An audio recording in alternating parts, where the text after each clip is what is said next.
Si vous êtes né dans les années 80 et que donc vous étiez ado dans les années 2000, il y a un seul mot à prononcer pour faire ressurgir un tas de souvenirs. Skyblog. Bonjour et bienvenue dans ce nouvel épisode de Demande à ta grand-mère. Vous aviez adoré ma vidéo à propos de Diddle, alors je continue sur ma lancée avec les modes cultes d'il y a 20 ans. Gros plus pour vous si vous aviez un Skyblog pour présenter votre collection Diddle. Pourquoi j'en parle aujourd'hui? Parce que le 21 août 2023, notre bien-aimé Skyblog a fermé définitivement ses portes et est désormais entré dans l'histoire. Et cette histoire, c'est la nôtre, alors on commence par le début. C'est en 1994 qu'est né ce qui est considéré aujourd'hui comme le tout premier blog. L'étudiant américain Justin Hall a créé son site personnel qu'il nomme Justin's Links. Il y raconte sa vie quotidienne dans de petits textes et partage ses découvertes et coups de cœur web avec des liens. Au départ, on appelait ça des sites personnels. Il n'y avait pas de plateforme dédiée uniquement à la pratique du blogging jusqu'en 1998 avec le site Open Diary qui permet entre autres à ses utilisateurs d'ajouter des commentaires sur les posts d'autres auteurs. Est-ce que le tout premier commentaire était un first? Ça, j'en sais rien. De plus en plus d'Américains deviennent adeptes de ces journaux intimes en ligne qui sont pour le coup plus très intimes. Ça me fait d'ailleurs penser au jeu vidéo Final Fantasy VIII où le personnage de Selphie, alors déjà rien que le nom, partage son journal intime sur le site internet de l'école. Ça pouvait nous paraître étrange, nous Français, quand le jeu nous est parvenu en 99, mais on n'allait pas tarder à faire comme elle peu de temps après. Avec le temps, d'autres plateformes dédiées au blog sont créées, comme les très célèbres Blogger en 99, WordPress, MySpace et Typepad en 2003 ou encore Overblog en 2004. Mais c'est le 17 décembre 2002 que naît la plus célèbre des plateformes de blogging francophones, Skyblog, sur une idée de Pierre Bélanger de la société Téléphone. Lié à la radio française Skyrock, Skyblog peut être aussi considéré comme l'un des premiers réseaux sociaux. Grâce à ses fonctionnalités simples et accessibles et au fait que tout soit gratuit, son succès est immédiat. Si vous étiez au collège ou au lycée dans ces années-là, c'est pas des numéros de téléphone qu'on s'échangeait, vu que tout le monde n'avait pas de portable, mais c'était nos Sky. Pour vous dire, tellement tout le monde avait un Sky, même les gens qui n'avaient pas internet chez eux, ils géraient ça à partir du CDI du collège. Parce qu'à l'époque, il n'y avait pas encore trop de systèmes qui permettaient de bloquer tel ou tel site dans les écoles, ou du moins ils n'étaient pas encore mis en place, pour notre plus grand bonheur. Sinon, il y avait aussi des espaces web installés dans les MJC. T'as pas d'excuses, si t'as pas un Sky en 2003, tu fais tiep, comme on disait. Utilisé principalement par les jeunes, le Sky est devenu un phénomène de société à part entière, symbole de notre époque avec ses propres codes. Est-ce que vous savez ce qu'est un blog? Pas du tout, je suis pas de la région alors c'est peut-être... non. Celui qu'on appelle désormais le Skyblogger utilisera des expressions devenues cultes comme l'HTCOM. Les contenus étaient divers et variés, ça allait de simples photos de ses amis avec une petite phrase du style « Ah, quelle folle cette fille, on se tape grave des délires, je t'adore, bisous » à des poèmes d'état d'âme d'adolescents, des citations sur l'amour ou l'amitié, des paroles de chansons, divers articles plus ou moins bien écrits sur nos passions et tout ce qui rythmait nos vies à l'époque. Le tout avec un design entièrement personnalisé, on choisissait couleurs et images de fond pour représenter notre personnalité la plus profonde. Équipe de France pour les fans de foot, fond noir et texte rouge pour les gothiques, dorures et diamants clignotants pour les fashionistas, en jean taille basse avec le string qui dépasse. Mais si on avait tous notre petit espace web à notre image, on avait quand même tous le même rêve, celui de devenir blogstar. Ça veut dire avoir l'honneur d'être affiché pendant une semaine sur la page d'accueil de Skyblog. Parce que oui, sur Sky, comme dans la cour du collège, tout était question de popularité. Il fallait avoir un max de com, de fans, de visites, et on était prêt à tout. Mets-moi 10 com et je te mets 10 com. C'est pour ça que si vous allez dans une section commentaires, vous verrez souvent des commentaires avec juste un numéro et rien d'autre. C'est pas très différent de la course à la popularité sur les réseaux sociaux d'aujourd'hui, hein. Sauf qu'à l'époque, c'était à coups de photos claquées prises avec notre super appareil 2 mégapixels qu'on avait reçu pour nos 14 ans et pas avec des placements produits et autres partenariats d'influenceurs. D'ailleurs, à ce propos, vous pouvez vous abonner à ma chaîne et mettre la cloche. Pas besoin de me lâcher 10 com, hein. Un seul ça suffira, mais un petit pouce bleu et un partage si vous aimez la vidéo et que ça vous rappelle des souvenirs, ça aide toujours à faire connaître la chaîne. Espace de liberté et de créativité pour les jeunes, Skyblog n'a aucune limite. Leur slogan d'ailleurs c'était « Ici t'es libre ». Et je vous l'écris parce que l'orthographe SMS c'était une perle. On partage tout ce qui nous passe par la tête et donc forcément, certains jeunes partagent aussi leur mal-être ou leur détresse. Les blogs n'ont pas très bonne réputation à l'époque. Contenu stupide et inutile, orthographe qui laisse à désirer pour une grande majorité, trucs qui clignotent de partout, hein. Nous on trouvait ça cool les blingy. Mais c'est vrai que ça pique un peu les yeux. un peu beaucoup même.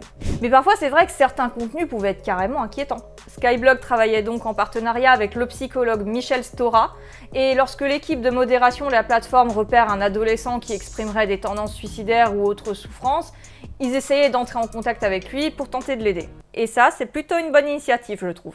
D'ailleurs, dans l'interview du psychologue en question, il dit que la souffrance adolescente, c'est un phénomène assez banal et que les blogs n'ont pas créé cette souffrance, mais qu'ils l'ont révélée au public. Parce que oui, à l'époque, sur Skyblog, des contenus qui partageaient des émotions négatives, il y en avait plein.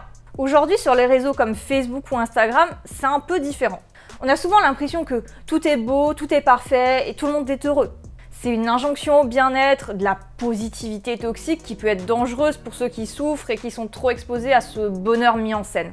Moi je me souviens avoir un peu parlé du harcèlement scolaire dont j'étais victime au collège sur mon Skyblog. C'était un peu le seul moyen parce qu'à la fin des années 90 et début 2000, le harcèlement scolaire n'existait pas vraiment. Personne ne faisait rien contre ça. Je me souviens encore m'être retrouvée face à l'équipe enseignante du collège, à me faire expliquer qu'il fallait que je comprenne que j'ai peut-être un peu plus de chance que ces personnes, et qu'ils expriment juste leur haine envers moi, et qu'il fallait que j'ai un peu plus d'empathie. Comme si c'était normal. Enfin bref, Skyblog, ça permettait aux jeunes de s'exprimer sur tous les sujets. Au début des années 2000, Skyblog est un des sites les plus fréquentés en France, et même les politiques s'y mettent, comme par exemple Ségolène Royal. Parce que oui, Skyblog représente la jeunesse, et pour les élections de 2007, c'est un bon moyen de s'adresser à eux sur leur propre terrain. Surtout qu'en 2007, la plateforme a passé la barre des 10 millions de blogs. 10 millions.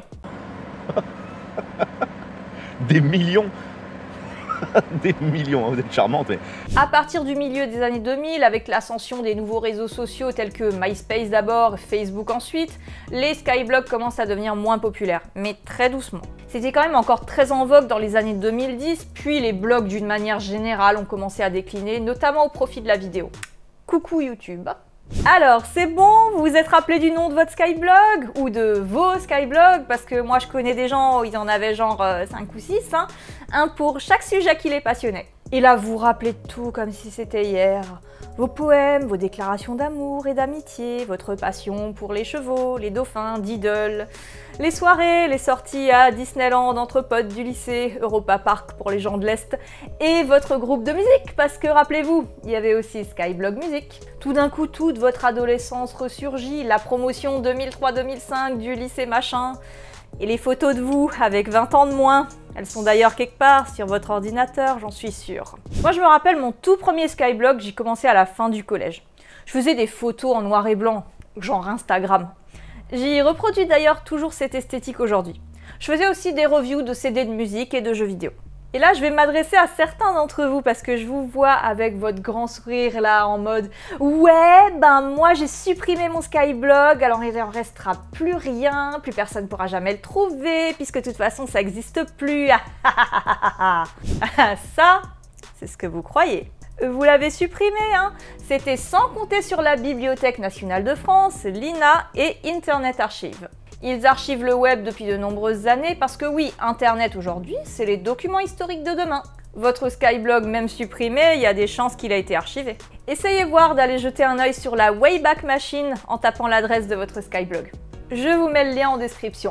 Moi j'ai trouvé le mien et celui de mon ancien groupe de musique. Plusieurs de mes amis ont trouvé les leurs, pourtant tous supprimés, mais certaines pages ont été archivées et on a tous pu se replonger dans nos textes de l'époque. Les photos ne sont malheureusement ou heureusement pas accessibles, mais rien que les textes déjà ça vaut le détour. Monologue d'une rose d'hiver était le titre de mon Skyblog de l'époque du Lolita.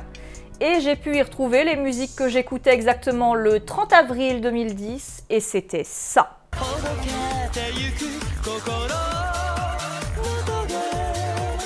Le fait que j'aimais lire des mangas yaoi et jouer à Castlevania fait maintenant partie de l'histoire comme une photo des années 30. Et là vous vous dites que c'est nul, ça sert à quoi d'archiver des Skyblogs parce que c'est la honte? Ben en fait non. C'est peut-être futile à vos yeux mais ça fait partie de l'histoire d'une époque. Imaginez dans 50 ans, un historien décide d'étudier la vie des adolescents en 2005. Si aucun Skyblog n'avait été archivé, on pourrait rien savoir de la vie de ces jeunes. Qu'est-ce qu'ils aimaient, qu'est-ce qu'ils faisaient.